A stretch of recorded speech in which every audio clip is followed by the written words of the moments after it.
Ajá. todo el textil y no sé si lo alcanzas a ver por atrás de cómo Oye. está. Ah, ok. Ve cómo está de limpio ya. Bien. Y estos para eso son las bandas, mira. Ok. ¿Por qué se le pone bandas? Porque si te fijas ya el textil está como muy deteriorado, entonces no puedes volver a montar. En su momento se montaba y se cortaba el excedente. Sí. Aquí no. Como ya no se podía volver a montar porque el textil también pierde su resistencia mecánica, lo que se hace es que se le colocan unas bandas perimetrales Sí. y con estas se ayuda a hacer el montaje. Y mira, queda muy bien. Y por aquí ves el parche, si te fijas el textil ya no tiene la tierra, o sea, ya se ve limpio. Sí. Y aquí tiene, digamos, ya el parche, como quedó por atrás. Ok.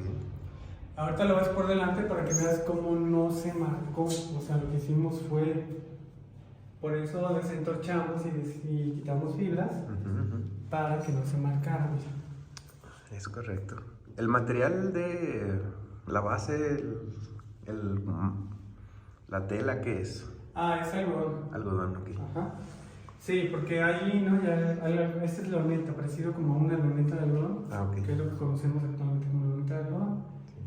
Y si te fijas, de hecho, fíjate que la luneta o el algodón es el que genera más deterioros en toda la pintura de caballete.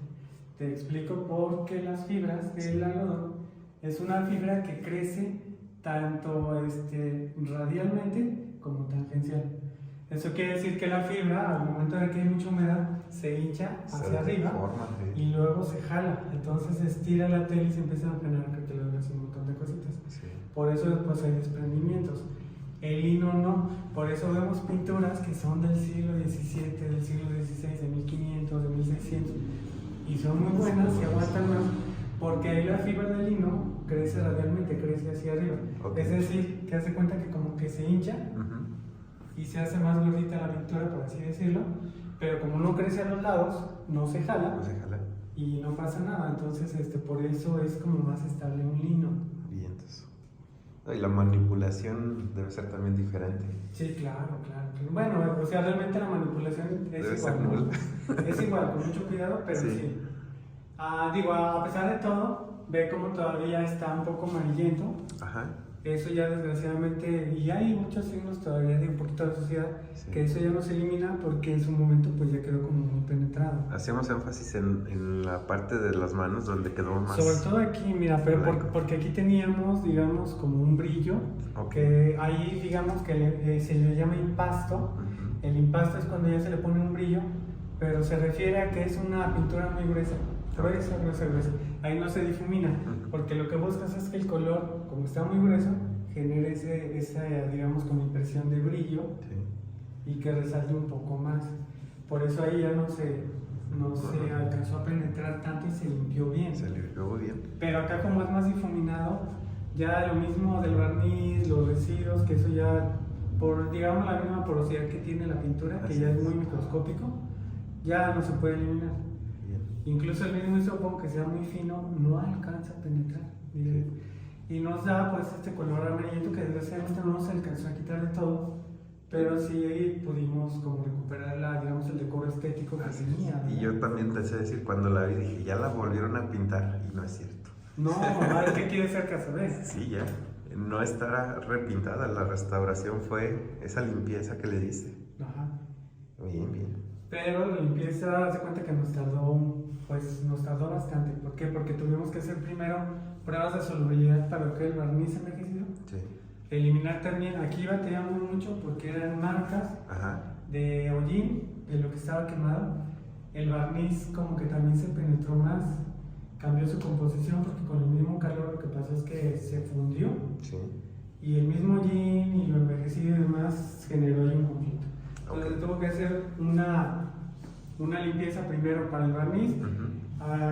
Tuvimos que elegir unos solventes que no dañaran la pintura, o sea, en realidad los colores originales, que elimináramos nada más el puro barniz, y eso sucedió. El barniz tiene una composición que son generalmente resinas de árboles, y abajo sí tenía la suciedad normal, ¿no? Que eso se le va acumulando, y esa suciedad se tiene que tratar de otra manera, porque aquí jugamos con lo que se llama la polaridad.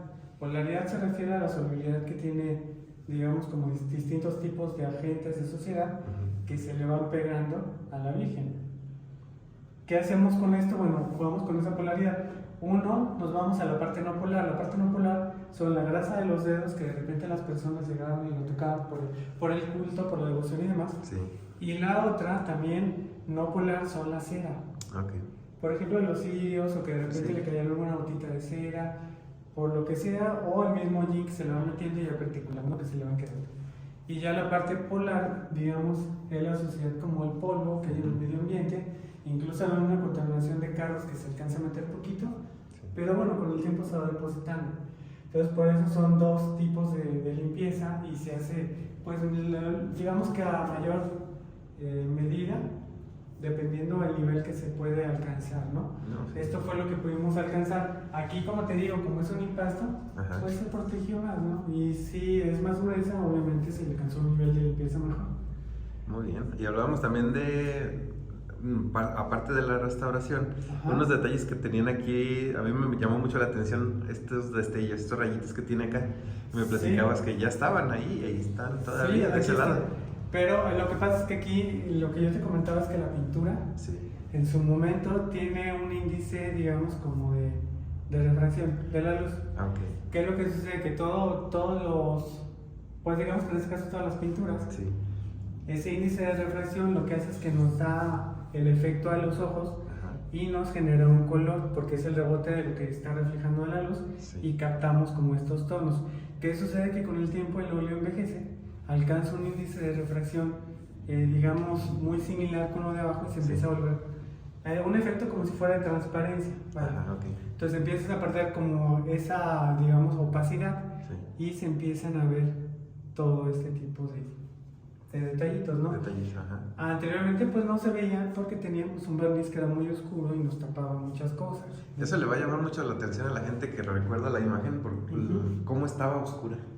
Sí, es que realmente como estaba muy oscuro nos empieza a como tapar ciertos detalles, pero una vez que ya se empieza a limpiar, se limpia el barniz, nos dio una imagen y posteriormente ya con la segunda limpieza para eliminar todo lo que era una suciedad ya más soluble, pues también nos dio un nivel muy muy aceptable.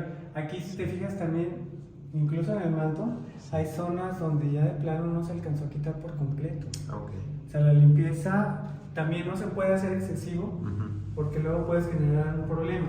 Pero digamos que aunque tiene ciertas zonas que no se alcanzaron a limpiar por completo, pero digamos que por ejemplo la cara, las manos, parte de lo que es el vientre y todo, la parte central se limpió bien. ¿Le encontraste algunos detalles propios del artista que representen no sé, una característica especial, diferente? Característica, mira, digamos que básicamente lo que te puedo decir es que se encontró zonas donde estaba expuesto, digamos, la base de preparación. ¿Qué tipo de base de preparación? Tenemos una base de preparación blanca. ¿Qué nos indica esto? Que pues es una obra un poquito ya más contemporánea. Cuando eran obras de tipo, digamos, colonial, porque pues no está muy bien el tema, pero de esa época generalmente eran, digamos, una base de preparación roja. ¿Por qué se utilizaba en ese momento la base de preparación roja? Generalmente era con un pigmento que era óxido de hierro o un almagre, y esa base roja lo que hacía es que nos daba una vibración al momento de pintar las encarnaciones. Nos vibraba diferente. Por ejemplo, como aquí tenemos unos tonos verdes, hubiera vibrado muy interesante porque ahí tenemos un color complementario, un verde y un rojo. Jugamos con eso. Y las encarnaciones eran increíbles. También en la antigüedad se utilizaba lo que era la técnica del verdaquio. El verdaquio era utilizar unos colores verdes de base y nos da otro tipo de vibración. Ya con el paso del tiempo, siglo XIX, siglo XX, ya se utilizó, ya digamos, lo que es la base de preparación blanca.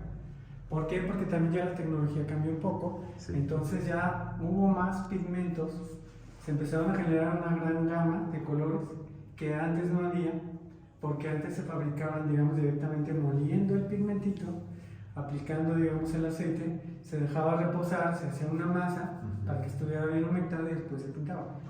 Y por eso la paleta era como, de alguna manera limitada, porque también era muy cara. Eran, digamos, metales, eran tierras, y entonces de repente se volvía dependiendo de dónde las traían, muy, muy caro. Ya con el siglo XIX y el XX, pues ya es más fácil acceder a este tipo de pinturas, y entonces la gama cambia y tenemos tonos más claros, y entonces digamos que el fondo blanco nos ayudaba a que vibrara mejor. Y definitivamente que también va a llamar mucho la atención saber si tenemos datos de dónde la pintaron, de dónde venía el pintor, algún detalle de estos también sería muy, muy enriquecedor. Claro, tenemos una firma. Ok, vamos para allá. Prácticamente, digamos que sería, teniendo un nombre ya se puede rastrear de dónde era el pintor, qué antecedentes tenía, de dónde era su procedencia y qué otras obras relevantes también él pudo hacer, ¿verdad? ¿Sería alguien colotlense? ¿No tienes todavía? No tengo de eso todavía. Lo vamos a... Pero sería interesante buscar, por ejemplo, los archivos, ¿no? Y empezar a rastrear ya el nombre. Es interesante porque de repente ha habido casos en los que sí se ha podido rastrear, que encontramos una pintura, nos metemos al archivo, sobre todo es muy común en las iglesias, y hubo un caso específicamente en el que sí buscamos a este pintor, pero lo buscamos directamente en los archivos de la arquidiócesis. Entramos ahí y de pura suerte encontramos el contrato que se hizo en su momento, porque venía la fecha.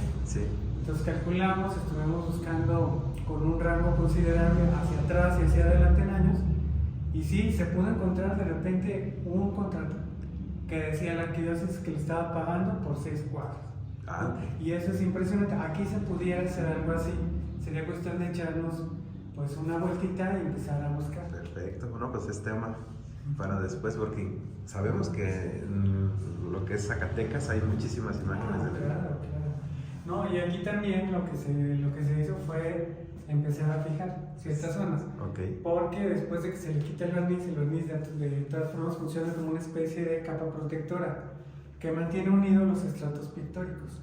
Tiene la función de protección contra, por ejemplo, polvo, las condiciones medioambientales y también los rayos del sol, los rayos UV.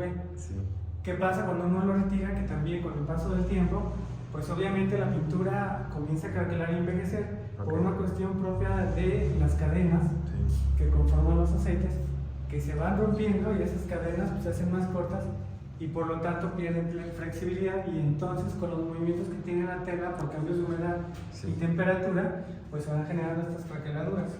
Qué bien que nos explicas, porque muchas veces vamos a museos y nos dicen fotos sin flash. Sin fotos sin flash, claro. Porque si no, Y fíjate, un ejemplo de eso también es que aceleramos, digamos, este proceso en el cual la pintura empieza, te digo, a volverse con este efecto de transparencia y se empieza a verlo de atrás.